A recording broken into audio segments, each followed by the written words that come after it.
अध्याय ऐकल्याने किंवा श्रवण केल्याने स्त्री हत्येचा दोष नाहीसा होतो व आपल्या पूर्वजांचा उद्धार होतो. अध्यायाला सुरुवात. बद्रिका आश्रमात काणी पोजानंतर 12 वर्षे राहिले. तिथे त्यांनी 40 कोटी 20 लाख मंत्र रचले. नंतर ते मातंड पर्वतावर गेले.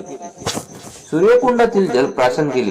त्याद्वारे सर्व देवते व सर्व मंत्र्यांना प्रसन्न करून घेतले. त्यानंतर गंगेच्या तीरावर जालंधरांनी कानिफाला 12 वर्षासाठी कठोर तप करायला लावले. बद्रीनाथाच्या साक्षीने कानिफाचे तप सुरू झाल्यानंतर जालंधर तीर्थयात्रेला निघून गेला. कोणत्याही गावात जाण्यापूर्वी रानातून गवत कापून तो भारा डोक्यावर घेऊन गावात शिरायचे व गायींना ते गवत खायला घालायचे, असा जालंधराने परिपाठ सुरू ठेवला होता. ही त्याची रीत पाहून अग्निदेवाने वायूला सांगून जालंधराच्या डोक्यावरील शीन होऊ नये म्हणून गवताचा भारा अलगद तरंगत ठेवायचा सांगितला. पुढे गौड देशात हिलपट्टणम या गावात शिरताना जालंधराने डोक्यावर आणलेला भारा अंधांतरीच तरंगताना पाहून लोक त्याच्याकडे बोटे दाखवून बोलू लागले, हा कोणीतरी मोठा योगी दिसतो. त्याने आपली विद्या योगी सामर्थ्य ही कधी कोणाच्या प्रत्ययाला येणार नाही यासाठी दुर्लक्षित जागी राहावे व भीक मागून पोट भरावी असे वागणे चालवायचे. गौंड देशाचा राजा गोपीचंद मोठा शूर, सद्गुणी, अफाट सैन्यबळ असलेला होता. तो पराक्रमी होता, पण 1600 सुंदर स्त्रियांसह तो विलासाने जीवन घालवित होता. त्याची आई मैनावती ही मोठी साध्वी होती. जालंधराने हिलपट्टणातील रस्त्याने जात असताना त्याच्या डोक्यावरील गवताचा भारा अलगद अंधांतरीत होता. जालंधर दिसायला अग्निसारखा तेजस्वी होता. त्याने कितीही साधे राहून ते लपवण्याचा प्रयत्न केला तरी ते लपत नव्हती. मैनावती राजप्रसादाच्या सज्जात उभी होती. जालंधर तेथून जात असताना त्याच्या दृष्टीत पडला. तिला फार आश्चर्य वाटले. हा तेजस्वी योगी कोण असेल? याच्या डोक्यावरती गवताचा भारा अंधांतरी हात सुद्धा न लावता कसा राहिला, असे अनेक प्रश्न तिच्या मनात आले. मैनावतीने आपल्या एक ज्येष्ठ आणि सुज्ञ दासीला बोलावले आणि तिला सांगितले, तो कोण, कोठे राहतो त्याचा तपास कर. वाटेत गायींचा कळप त्याला दिसला. त्याने त्या गायींना गवत खायला घातले. मग तडक गल्ल्या ओलांडीत एका ओसाड जागी जाऊन निवांत बसले. दासीने गुप्तपणे तो प्रकार पाहिला व परत येऊन मैनावतीला सर्व सांगितले. रात्री झाली. मैनावतीने एक तबकात फळे व षडयंत्र अन्न घेतले.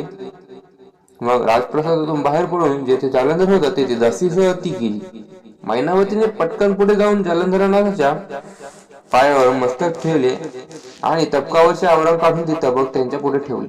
जालंधराने मोठे मोठे दगड घेऊन त्यांना मारले, पण त्यांचा मार खाऊ नये मैनावती तसबुर हल्ली नाही. तिचे धैर्य पाहून मग मात्र त्याने तिला विचारले, तुम्ही कोण? मैनावती म्हणाली, महाराज, मला मोक्ष हवा. माझे पती त्रिचर महाराज कालवीत झाले. या जन्म मरणाच्या फेऱ्यातून मला सोडवा. जालंधर म्हणाला, पण तू कोण?